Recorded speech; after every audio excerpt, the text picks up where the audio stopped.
Feds have searched the home, a raid on the home of Jeffrey Clark, who is a former DOJ official, whom they say, this is the allegation from the libs, was pushing election conspiracies. Essentially, an ideologue involved in laying the groundwork for the insurrection that they're all so worried about. So they searched the home of Jeffrey Clark, and we'll see what they end up finding here. But I've got to say, Clark, they're making him a figure in their January 6 hearings and all the rest of it, because there was an effort, according to CNN here, by Trump to get the Justice Department to falsely claim there was enough voter fraud in Georgia and other states that he lost. So they're saying that Trump tried to pressure him to overturn the election result in Georgia, and so they've raided his home. Now, does anyone think that it's necessary for them to raid this guy's home? Really? No, of course not. This is meant to send a message. This is the Biden Stasi. Those of you who don't remember the East German police that had hundreds of thousands, it turned out, of informants and informers and employees, and all working for this massive state police surveillance system.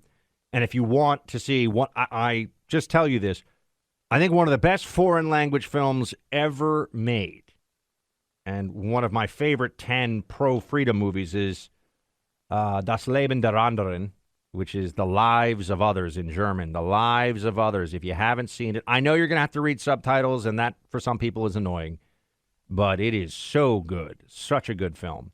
And it deals with the Stasi, the East German secret police, and how they suppress freedom and how they turn people against each other.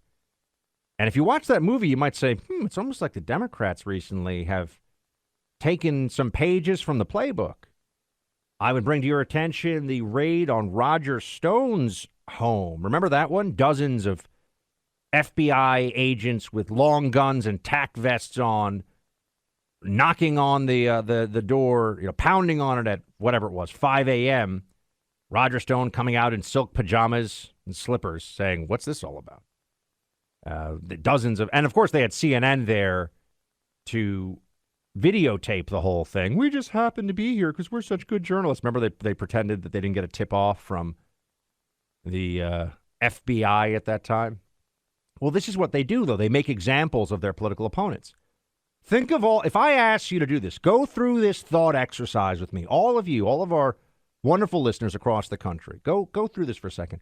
Think of the times that the Democrats have used the force of the state, and specifically the FBI, for just outright intimidation of political opponents, to make examples of people who stand against the Democrat power grabs that are always ongoing.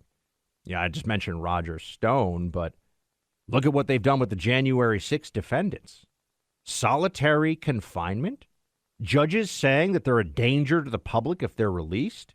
What, they might go with some more rogue selfies inside of a government building? Give me a break.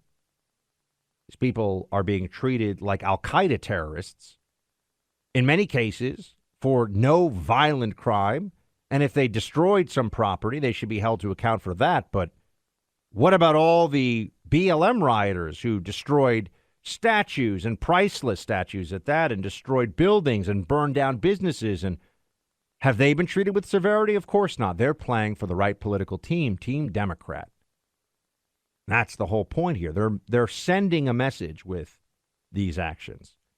They lock up the January 6th defenders in solitary, not because they think that's what the justice system and our laws demand, but because that's what their politics necessitate. One thing I want you to remember as you're watching all this January 6th frenzy in the media, which I'm hoping you don't have to waste your time. I watch some of it just so I know exactly what they're saying, and so I can arm you with the best possible means of taking apart their arguments. So I watch this January 6th stuff.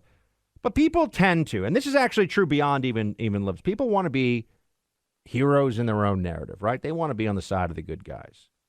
part of the obsession with the January 6 hearings and the coverage and the narrative and the insurrection is that Democrats right now and going into this midterm election are faced with a choice. And here is the choice, put in the most straightforward terms.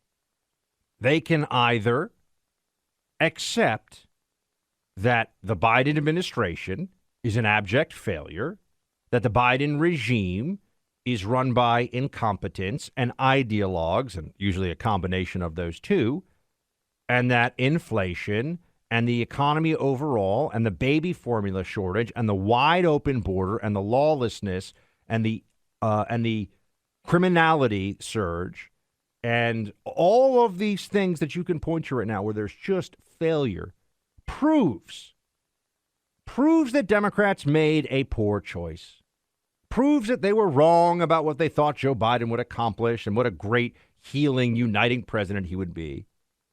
And in accepting that, these Democrats would also have to accept that they're not as clever or as wise as they had thought, perhaps their whole lives. They have to accept that the other side, the Republicans, maybe have a point sometimes. Maybe they're actually good people. Maybe they want what's best for the country. They're not all insurrectionists. They're not all MAGA lunatics, or what is it? UltraMaga. There we go. That's the phrase.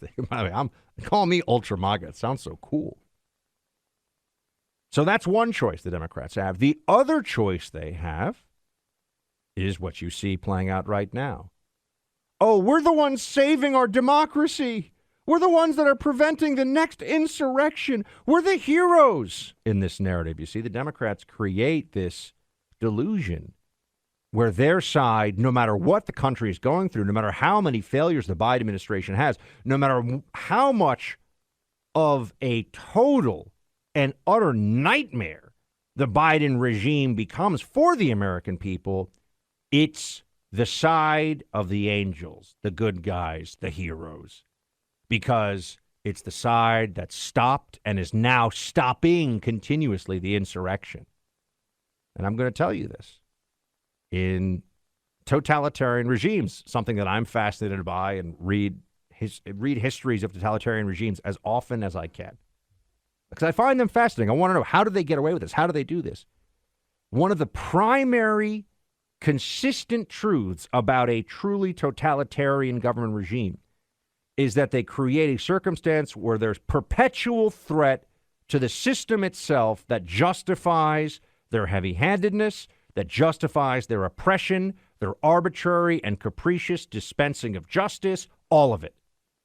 We have to do this, you see, because it's perpetual crisis, a regime of perpetual crisis that doesn't feel the need to justify itself based on results, but only feels the need to justify its actions based upon the existential threat that it is constantly under. This was true in the Soviet Union. This is true in North Korea. This was true in East Germany. This is true in fill in the blank. This is true in Ceausescu's Romania. This was true in Tito's Yugoslavia. This is you go through always the external threat to the regime or the internal threat to the regime or a combination thereof justifies every action they take, and all the failure, whether it's breadlines, the misery of the bureaucracy, the kangaroo courts, the show trials, all of that. You have to just sweep that away. Because the existence of the state and the regime itself is at risk, don't you see? I mean, that's the kind of thinking that would lead you to wrap the Capitol in barbed wire and fencing for months and deploy National Guard soldiers for months on end, right? Because you're under such threat. That's the thinking that would lead to raids on the home of a former senior DOJ official who served a previous administration. My friends, this is third world dictatorship kind of stuff.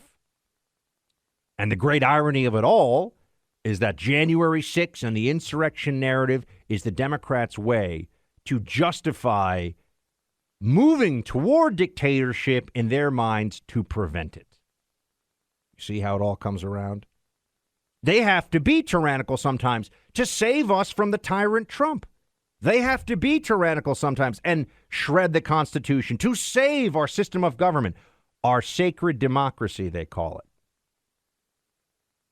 It's not going to get better. The only way this stops is if people wake up and we take power from them. And there is a repudiation. The Democrats deserve, the Biden administration deserves humiliation at the ballot box. Not a loss, humiliation. That is the only way that we will start to push back toward the realm of reality and maybe not have federal agents searching through the homes of the previous regime's DOJ officials. We can only hope, my friends. We can only hope.